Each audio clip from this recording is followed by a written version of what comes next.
Alhamdulillahirabbil alamin. Assalatu wassalamu ala asrofil anbiya'i wal mursalin wa ala alihi wa sahbihi rasulillahi ajmain. Amma ba'du.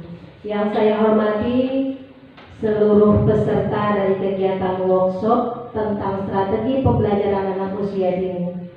Pertama-tama marilah kita panjatkan puji serta syukur kehadirat Allah Subhanahu wa taala yang mana pada kesempatan hari ini kita masih diberi kesehatan sehingga kita bisa melangkahkan kaki mengikuti kegiatan workshop ini dalam keadaan sehat walafiat, tidak kurang suatu apapun.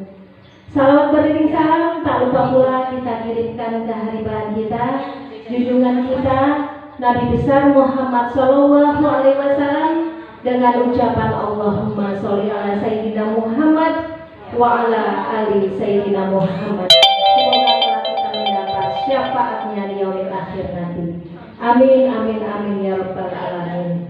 Baik bunda-bunda semuanya, bagaimana keadaannya hari ini? Apakah sudah sarapan dari rumah? Ya. Sehat semuanya bunda? Alhamdulillah. Baik, workshop kita pada pagi hari ini yaitu tentang strategi pembelajaran anak usia dini. Baik bunda, strategi pembelajaran anak usia dini. Di sekolah kita perlu tidak strategi pembelajaran yang bervariasi kepada untuk anak? Perlu. Kira-kira bagaimana strateginya? Coba kita lihat. Baik, apa itu strategi pembelajaran anak usia dini? Dapat diartikan strategi pembelajaran yaitu perencanaan yang berisi tentang rangkaian kegiatan yang didesain untuk mencapai tujuan pendidikan tertentu. Itu menurut J.R. David 1976. Namun ada lagi menurut Masito 2005, yang dimaksud dengan strategi pembelajaran AUD adalah segala usaha guru dalam menerapkan berbagai metode pembelajaran untuk mencapai tujuan yang diharapkan. Jadi ada dua pengertian dari menurut para ahli, dari J.R. David dan Masito. Ini dia bunda strategi pembelajarannya. Kemudian setelah kita menentukan strategi pembelajarannya, apa lagi ya?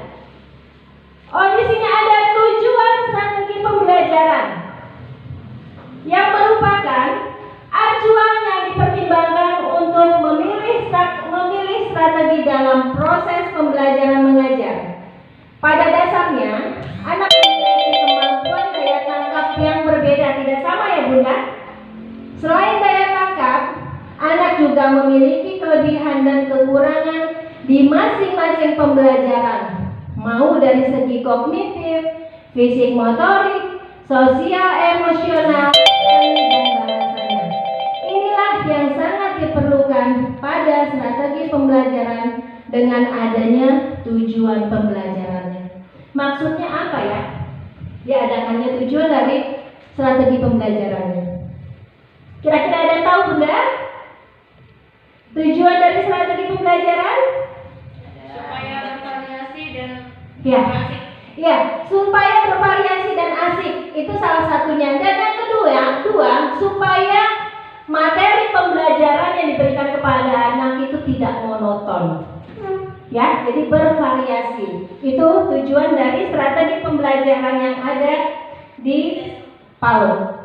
Kemudian selanjutnya, setiap anak terlahir dengan kombinasi 9 intelijensi. Intelijensi itu apa benar? Kemampuan. Ya. Yang pertama yaitu kecerdasan spiritual. Yang kedua kecerdasan linguistik. Yang ketiga kecerdasan logika matematik. Keempat kecerdasan visual spasial. 5 kecerdasan musikal. 6 kecerdasan kinestetik.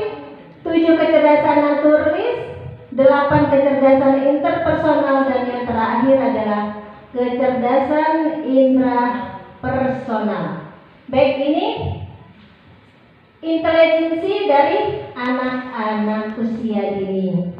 Kemudian selanjutnya Prinsip pembelajaran anak usia dini. Prinsip pembelajaran anak usia dini harus berorientasi pada tujuan. Tujuan dari pembelajaran kita itu seperti apa? Nilai perkembangan apa yang akan kita kembangkan kepada anak-anak kita semua? Itu berorientasi pada tujuan. Yang kedua, aktivitas. Aktivitas. Kemudian yang ketiga, individualistis. Keempat, integritas, terintegrasi ya Bunda ya. Kemudian 5, interaktif. 6, inspiratif. Inspiratif itu begini Bunda. Nanti di-cut aja ya. Jadi yang dimaksud dengan inspiratif, prinsip pembelajaran anak usia dini yang inspiratif, setiap anak itu kan tidak sama Bunda nilai kemampuannya. Jadi setiap anak itu mempunyai inspirasi baru yang bisa ditularkan kepada anak-anak yang lain, teman-teman yang lain. Itu namanya inspiratif. Kemudian 7, menyenangkan. Setiap kegiatan, makanya kita belajar dari strategi pembelajaran supaya anak-anak kita di sekolah itu datang dan pulang kembali itu hati dia senang dan bahagia. Makanya kita harus membuat strategi pembelajaran melalui media-media pembelajaran yang menyenangkan untuk anak, sehingga nanti anak besoknya dia akan kembali lagi ke sekolah dengan hati yang senang. Kemudian yang 8, menantang. Biasanya kalau menantang itu anak-anak, apalagi anak-anak usia dini. Anak usia dini itu biasanya keingintahuannya itu lebih sangat besar. Makanya kalau seandainya kita berikan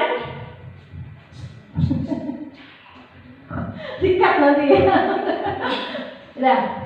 udah ya, menantang udah ya, dijelasin menantangnya. Baik, selanjutnya memotivasi. Jadi dari prinsip pembelajaran anak usia dini ini, memang kita selaku pendidik itu harus memotivasi anak-anak didik kita supaya kegiatan pembelajarannya itu meningkat terus, tidak menurun. Caranya seperti apa? Dengan membuat strategi pembelajaran yang lebih baik.